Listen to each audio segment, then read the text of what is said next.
If you're buying or selling your house, there is one very important aspect that you need to learn about.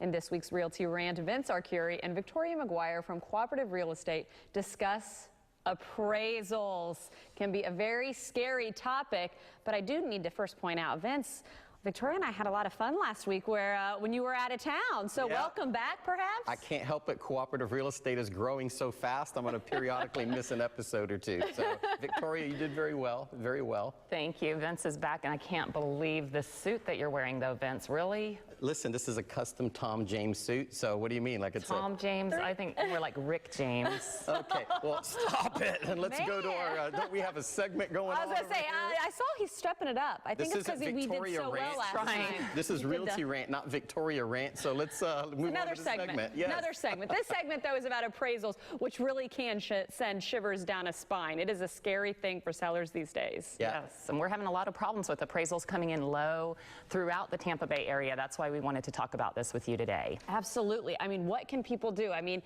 from the seller's point of view, how can people best protect themselves? Well, one of the things you need, the number one and number two deal killers once your house goes under contract is the appraisal and the home inspection, which we'll address on another segment. But today, the appraisal issue is, I think consumers are just not familiar with. Back in the day, 10 years ago, we all know we had a major meltdown in the real estate market, and lenders used to have in-house appraisers. Well, now they go from a pool. It's more regulated now. And unfortunately, like everything else, it's price-based. So a lot of times they go with the least expensive appraisal company, and you have inexperienced agents. One of the things that we're finding is that they're coming from not even from the county, from the same county. Right. And they're not the appraisals themselves. A lot of them, not all of them, because there's some great appraisals out there, but some of them are not even from the same county, and they're not familiar with the area that they're stepping in to do an appraisal on.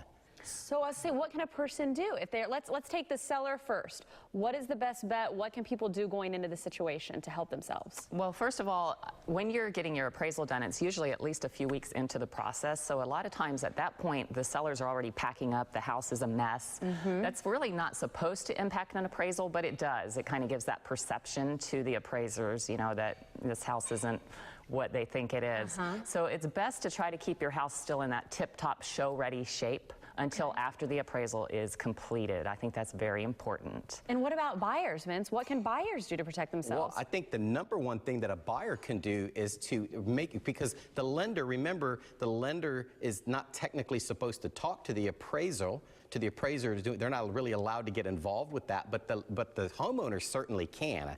So the homeowner can request that the appraiser being used is from the county. I know a couple of months ago we had an appraiser came from Orlando to Tampa to do an appraisal in Cheval, didn't know the difference between east and west, and some of these communities have different HOAs. It's a completely different animal from one side of the neighborhood to the other, and it was a mess, and it was a big mess for us to clean up. But so the homeowner, as the borrower can tell the lender to make sure that the appraiser that they pick is localized and knows the market. That's going to be the best protection.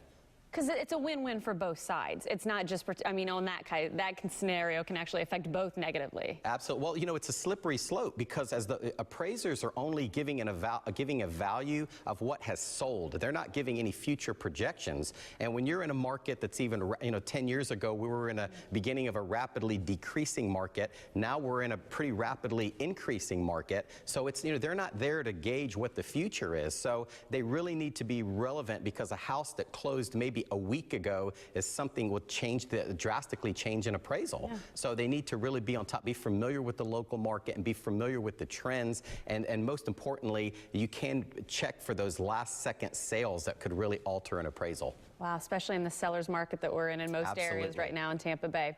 Well, again, great advice, you guys. Maybe Victoria, you can give Vince advice next time picking out the outfit. I don't know. I'm gonna let you guys work that out. I gotta stay out of that one. But no, joking aside, for more information, call Cooperative Real Estate at 813-846-2368 or just log on to realtyrant.com. Thanks, guys. Thank you.